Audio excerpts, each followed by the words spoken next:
From mysterious observatories to giant submarine docks, these are 8 deserted and abandoned military locations. Number 8. The Bowden Fortress, Sweden. Surrounded in mystery and legends, the Bowden Fortress was the first line of defense against an attack from Russia through Finland. Construction began in 1901, and from the very start, the project was deemed a money pit.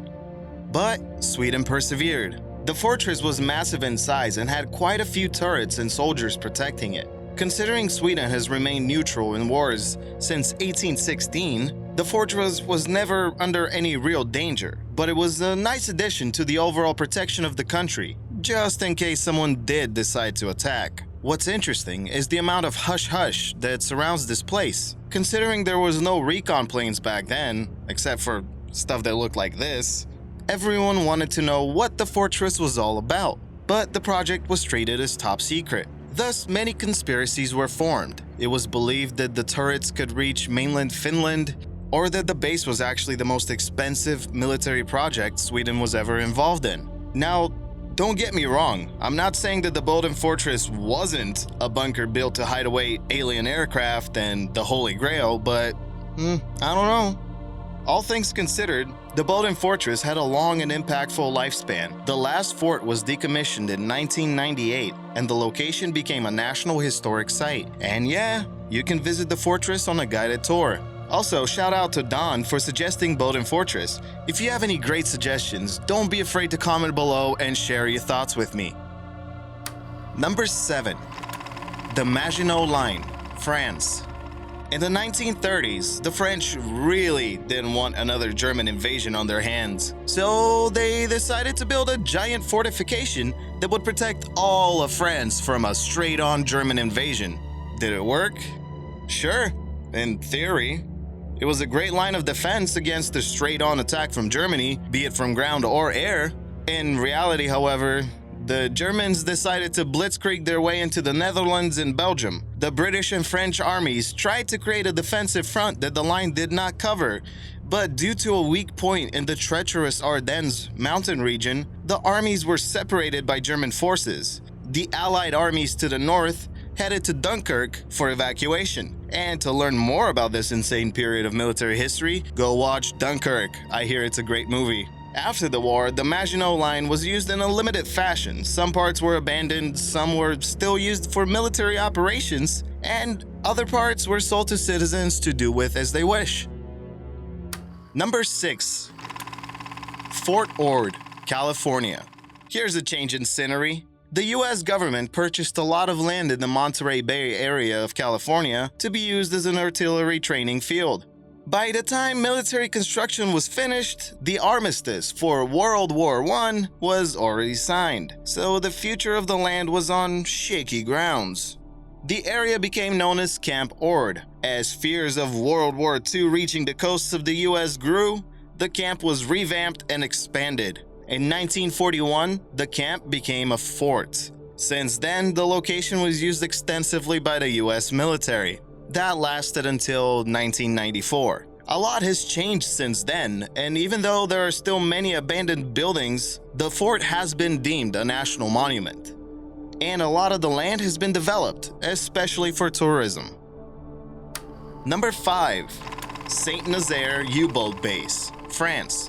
Alright, back to Europe we go.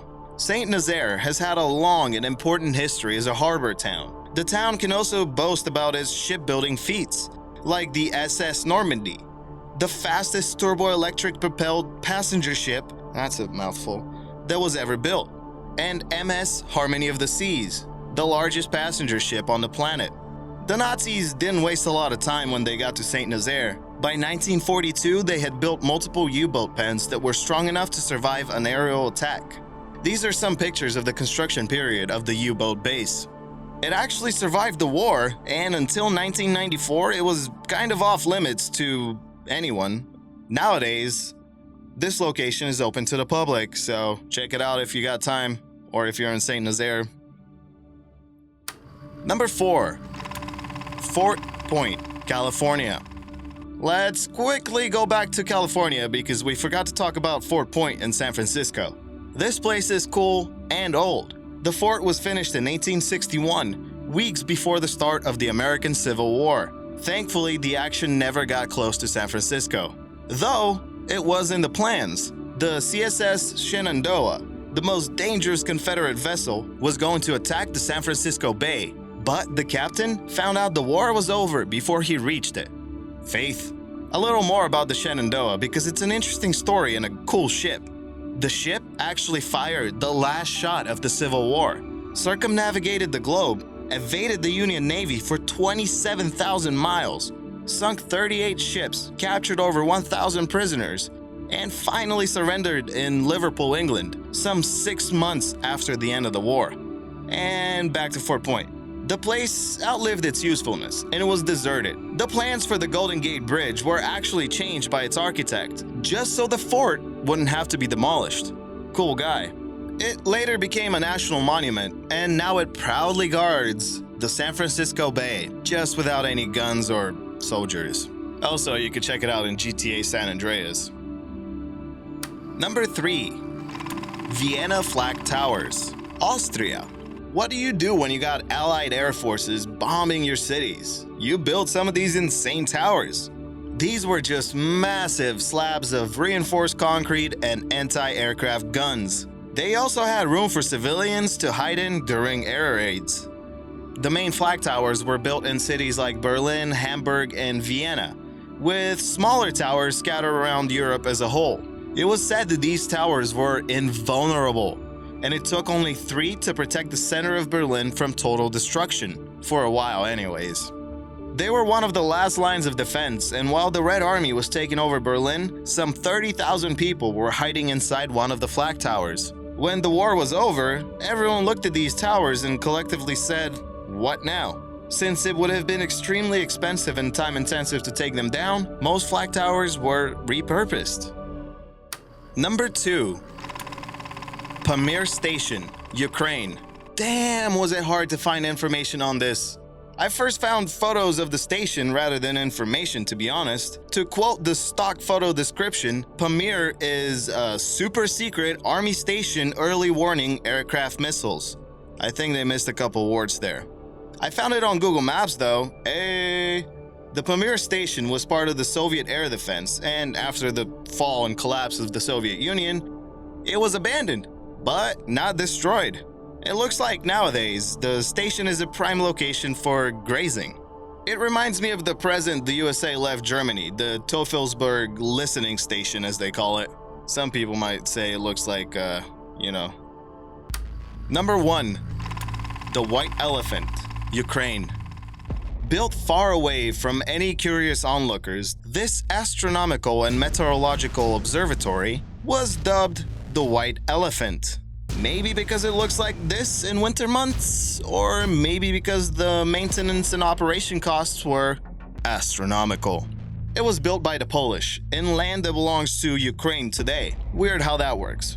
I found what is possibly the worst design map in history of maps to show you what I mean. Well, hold on, man. What is this observatory doing on a military abandoned list? Well, for starters, this structure would have never seen the light of day if it wasn't for a few military generals supporting its construction.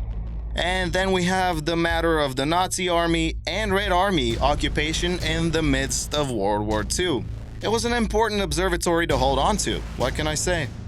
Even though the building suffered no damage during occupation, it was ultimately deserted after the war. It seems like the observatory will survive many more winters, but chances are it will never serve its original purpose again.